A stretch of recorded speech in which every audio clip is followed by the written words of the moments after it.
20 Maret 2026.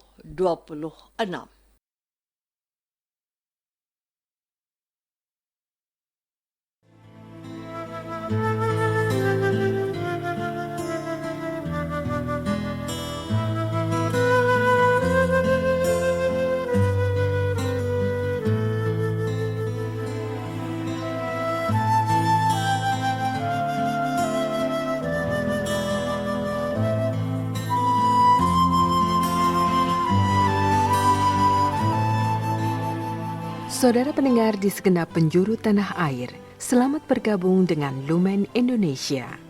Lumen Indonesia, siap melayani Anda setiap hari. Saudara terkasih, marilah kita bersatu dalam Tuhan kita Yesus Kristus yang tidak berubah dahulu, sekarang, dan selama-lamanya. Allah Sang Maha Rahim mengasihi dan menerima sebagaimana adanya kita. Allah Bapa kita di surga senantiasa bersedia menolong, menghibur, dan meneguhkan kita dalam menghadapi segala permasalahan hidup sehari-hari.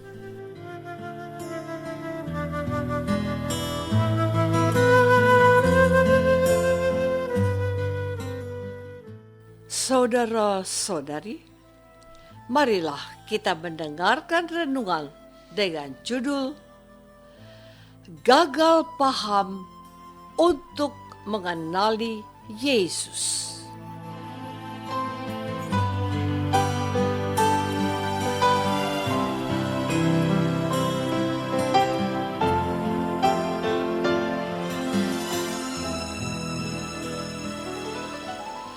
Yang berdasarkan pada Injil Yohanes bab 7 ayat 25 dan 26. Beberapa orang Yerusalem berkata, "Bukankah dia ini yang mereka mau bunuh? Dan lihatlah, ia berbicara dengan leluasa dan mereka tidak mengatakan apa-apa kepadanya. Mungkinkah pemimpin kita benar-benar sudah tahu bahwa ia adalah Kristus?"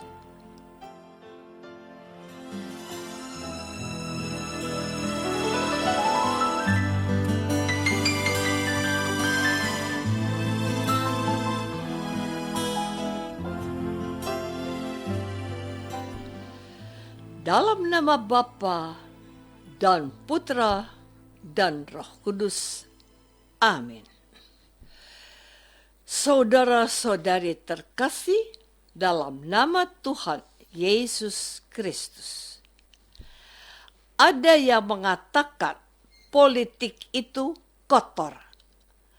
Namun, politik harus dimengerti sebagai sebuah seni untuk mengelola dan mengatur sebuah negara untuk mensejahterakan warganya.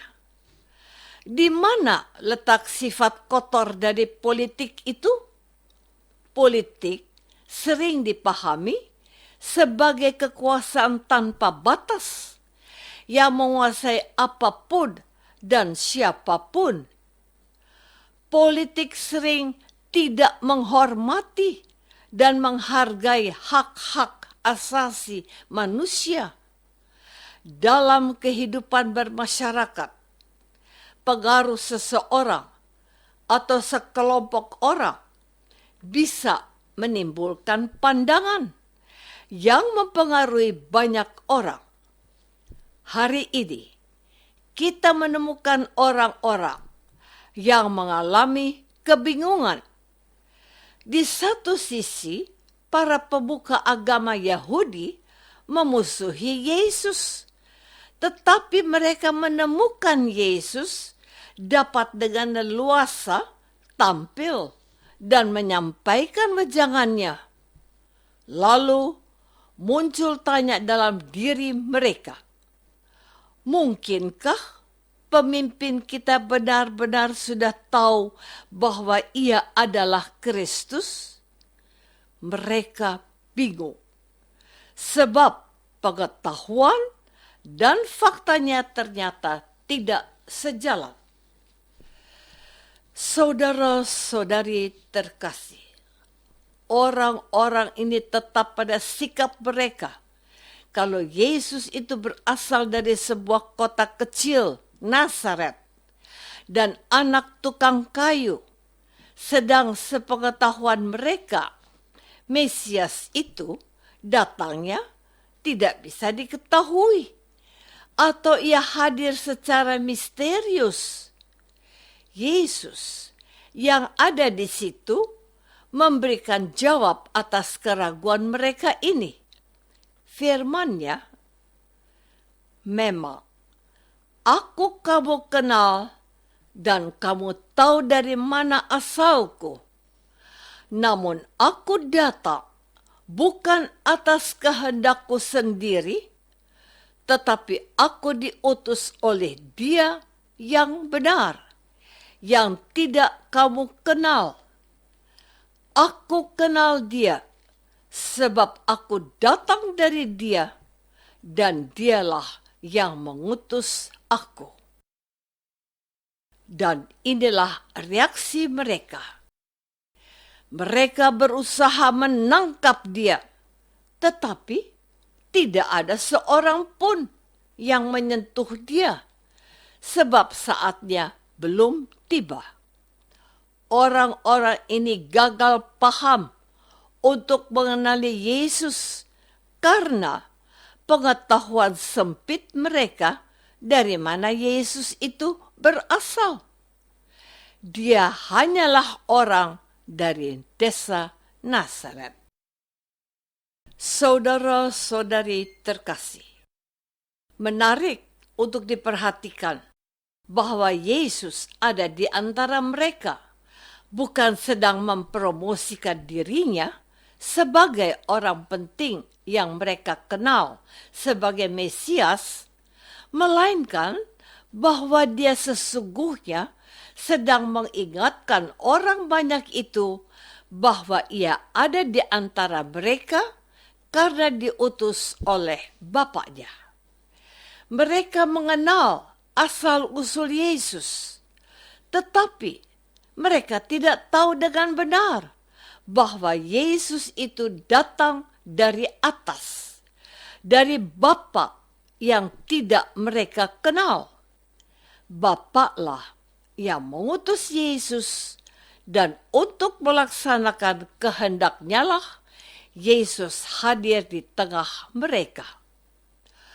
Orang Yerusalem melihat sosok Yesus dari segi kejasmaniannya saja, dan sedikit banyak karena dipengaruhi oleh para pemuka agama mereka, yaitu orang-orang Farisi dan ahli-ahli Taurat. Bahkan mereka memiliki pengetahuan ini. Apakah ada sesuatu yang baik datang dari Galilea? Yesus itu orang Nazaret yang di Galilea. Apakah Dia nabi? Pernyataan ini dikatakan oleh seorang calon murid Yesus yang bernama Nathanael kepada Filipus. Mungkinkah sesuatu yang baik datang dari Nazaret? Yohanes bab 1 ayat 46. Bukan hanya orang-orang Yerusalem ini yang meragukan Yesus karena asal-usulnya, tetapi juga orang-orang yang berasal dari kampung yang sama dengan Yesus. Mereka tidak bisa menerima Yesus.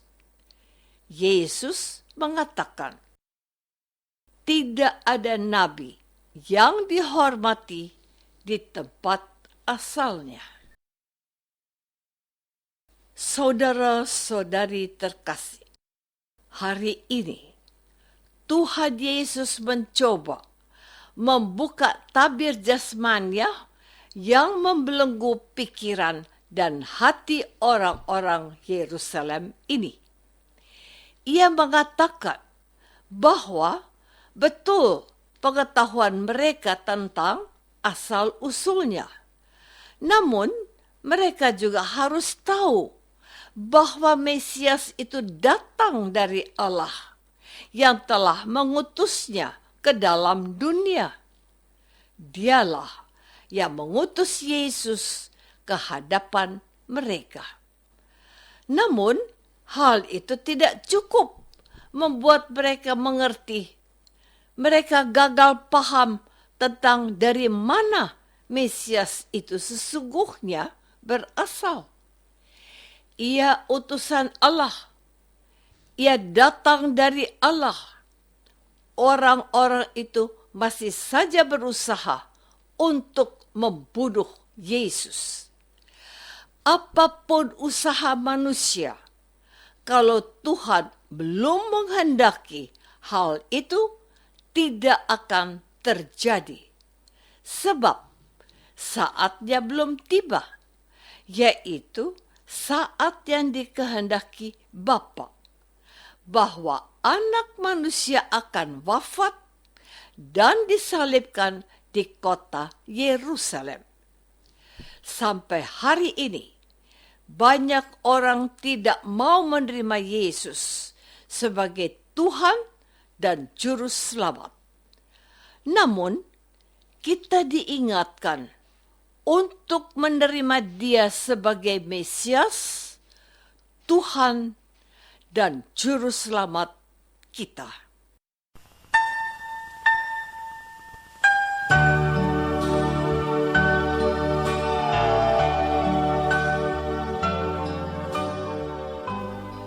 Saudara terkasih, marilah kita masuk dalam saat hening sejenak untuk meresapkan renungan yang baru saja kita dengar bersama dalam kehidupan iman kita masing-masing.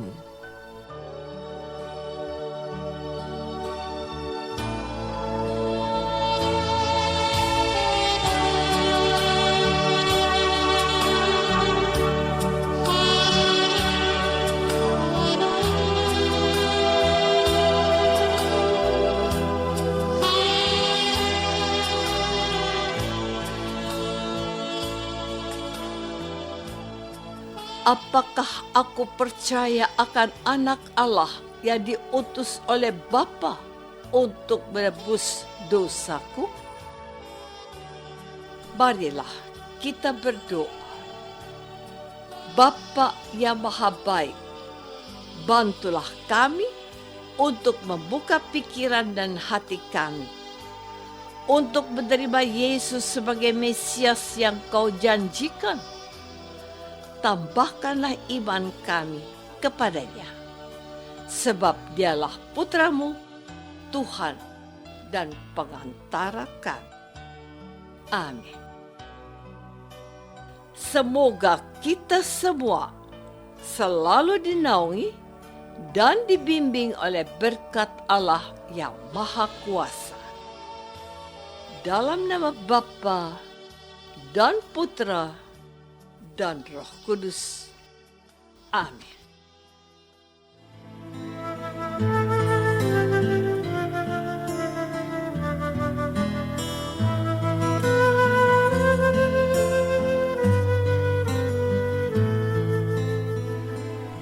Dengan penuh kasih dan sukacita, Lumen Indonesia mengundang saudara-saudara seiman di segenap penjuru tanah air. Sekiranya ada tanggapan ataupun saran, kirimkan surat Anda ke Lumen Indonesia. Terima kasih atas perhatian Anda. Sampai berjumpa lagi dengan Lumen Indonesia pada waktu dan gelombang yang sama esok hari.